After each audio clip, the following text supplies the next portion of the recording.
longer you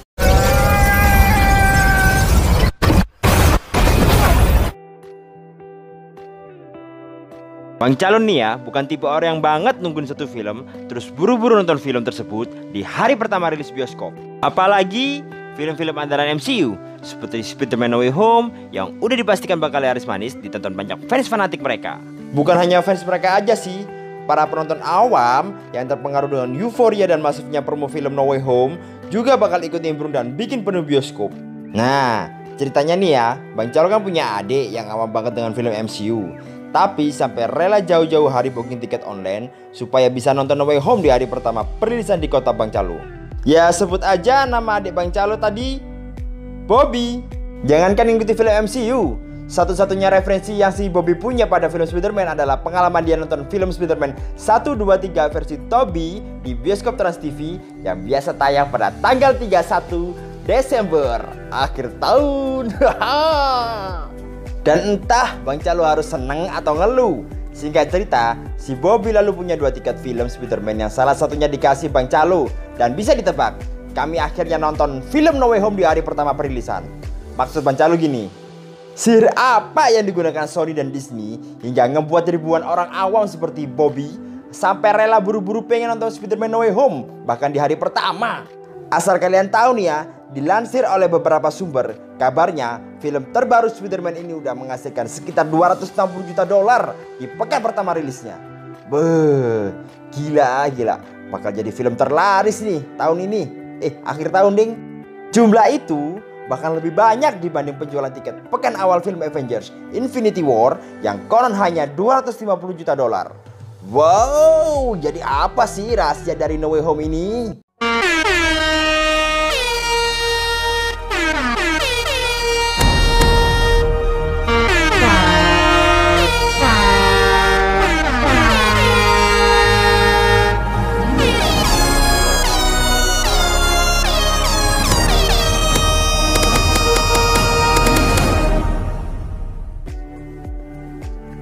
Menurut Bang Calo, strategi marketing Disney Sony yang sabar namun uniklah yang bikin film ini dinanti banyak orang hingga laris kayak sekarang.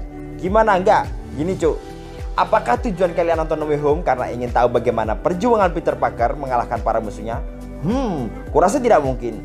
Bang Calo sangat yakin 99% kalau tujuan kita nonton No Way Home karena penasaran dan mau mastiin sendiri kabar yang beredar di sosmed beberapa bulan terakhir, yaitu bener gak sih Spider-Man ada 3? Ya kan, udahlah ngaku aja. Disney Sony bener-bener tahu gimana caranya mainin perasaan fansnya hingga ngebuat kita jadi amat penasaran sama nih film.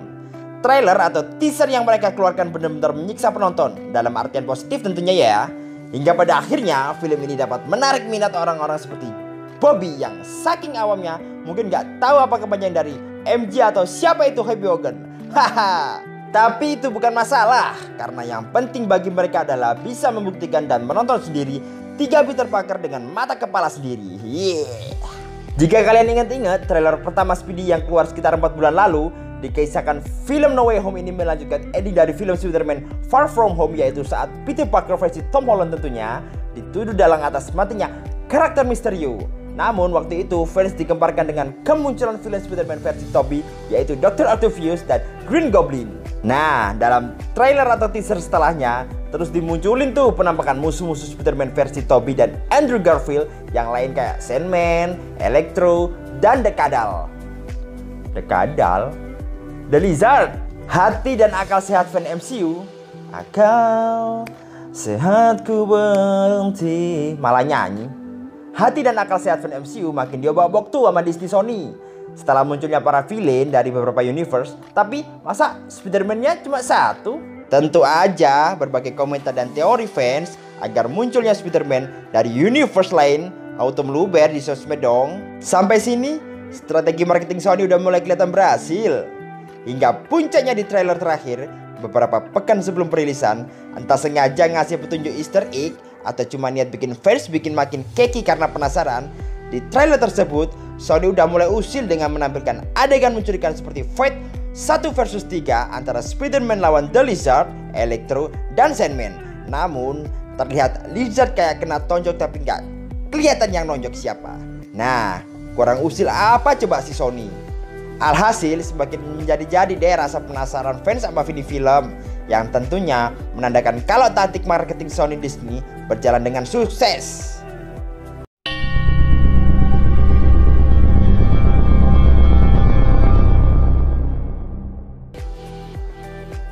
Wait. Kalian semua udah nonton filmnya kan? Oke, Bang Calo anggap kalian udah nonton, karena kalau belum Bang Calo kasih spoiler warning. Karena setelah ini Bang Calo mau bahas plot cerita. Oke, lanjut. Bagi kalian semua nih ya, rakyat Indonesia yang belum nonton Spider-Man No Way Home, sayang banget karena berarti kalian telah melewatkan film superhero terbaik di tahun 2021 ini.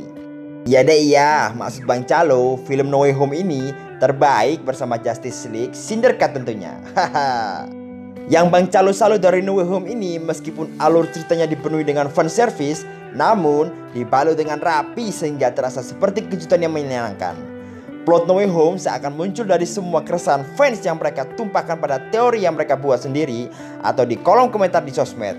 Fans minta munculin 3 Spider-Man, Sony kasih. Fans minta Matt Murdock alias Daredevil, Sony kasih.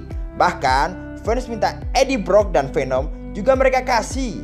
Kurang baik apa coba Sony Disney? Hahaha. Udah lama banget rasanya fans MCU tidak merasakan pengalaman menonton seasik ini. Yang menurut Bang Calo nih ya, terakhir kita rasakan saat menonton Avengers Endgame. Suasana di dalam bioskop beberapa kali menjadi sedikit riuh, terutama ketika adegan dimunculkan Matt Murdock, Tobey Maguire, dan Andrew Garfield dalam di tengah film. Penampilan villain yang brilian juga amat membantu keberhasilan No Way Home, terutama Alex Molina dan Willem Dafoe, pemeran Dr. Octopus dan Green Goblin. Mereka berdua mendapat panggung lebih besar daripada villain lain, yang ngebuat fans jadi nostalgia sama kontribusi kedua film di Spider-Man versi Tobey Maguire. Paman Tobey di sini emang dibuat agak menua, gak heran punggungnya jadi sering encok. Hahaha. Adegan konyol ketika Paman Tobey dapat servis pijat kretek abal-abal dari Bang Bims Aryo, maksudnya Andrew Garfield, sebelum final fight. Bang Calo yakin gak akan terbesit di teori fanboy manapun. Hahaha. Munculnya Bang Andrew Garfield di No Way Home sangat berkesan sekali bagi fans. Peter Parker versi Bang Andrew dibuat kelihatan masih jago gelut, namun rapuh banget hatinya. Apalagi saat adegan dia nolongin MJ yang jatuh dari atas gedung berhasil doi tangkap. Sampainya di bawah masih dengan posisi gendong MJ nih, mimik muka Bang Andrew langsung galau ingat cicilan. Haha, plok.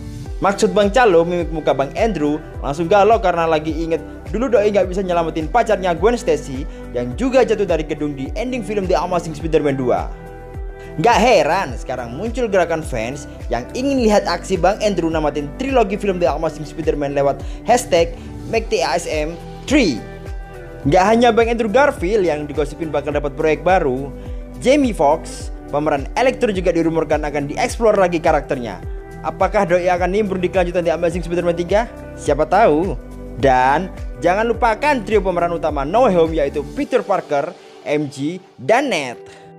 Akting Tom Holland udah makin dewasa, dibantu dengan naskah dan choreography fighting yang menawan. Sangat berperan penting dalam film. Chemistry Tom Holland dan Zendaya nggak perlu diragukan lagi. Keduanya seperti juga kena kutukan layaknya dua versi Spider-Man terdahulu, yaitu pemeran utama pria dan wanita yang selalu cinlok. Mungkin awalnya mereka cuma buat latihan, ternyata bercocok tanam. Hahaha. Lalu Junet, ya ampun Junet.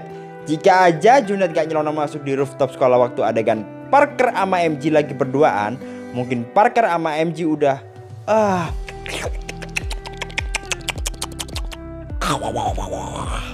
udah ngerus aja pikirannya. Patut ditunggu nih kelanjutan Spider-Man 4, karena kabarnya film ini masih akan mendapat 3 sequel lagi. Apalagi di ending film ini, setelah para villain dapat disembuhkan dan dikembalikan di universe-nya masing-masing, Doctor Strange membuat mantra terakhir yang membuat semua orang di dunia lupa kalau orang di balik Spider-Man itu adalah siapa ya? Anjir Bang Calo lupa. Tidak, aku lupa. Aku lupa. Apa ada yang kurang ya? Oh iya, Doctor Strange. Sekarang kita tahu salah satu alasan kacaunya film Multiverse of Madness tahun depan bukan karena Wanda Maximoff, tapi karena ulah Peter Parker dan Doctor Strange yang ngobok-ngobok multiverse. Emang jago deh Marvel nyambung-nyambungin cerita antar film. Dan di scene ending diperlihatkan arc reaktor milik Stark yang diwariskan ke Peter Parker Tom Holland dipegang oleh Dr. Octopus. Dan kita tidak diperlihatkan kelanjutan dari arc reaktor tersebut dibawa kemana. Apakah dipegang oleh Dr. Octopus atau dikembalikan ke Peter Parker Tom Holland. Wah. Sekian dulu deh dari Bang Calo. Terima kasih juga udah nonton channel Calo Bioskop. Jangan lupa juga untuk like, comment, subscribe, dan share sebanyak-banyaknya. Tetap tungguin konten kami agar kami cepat kaya. Dan kalian juga bisa request film di kolom komentar agar bisa kami bahas. Terima kasih korban Calo. Thank you, matur nuwun.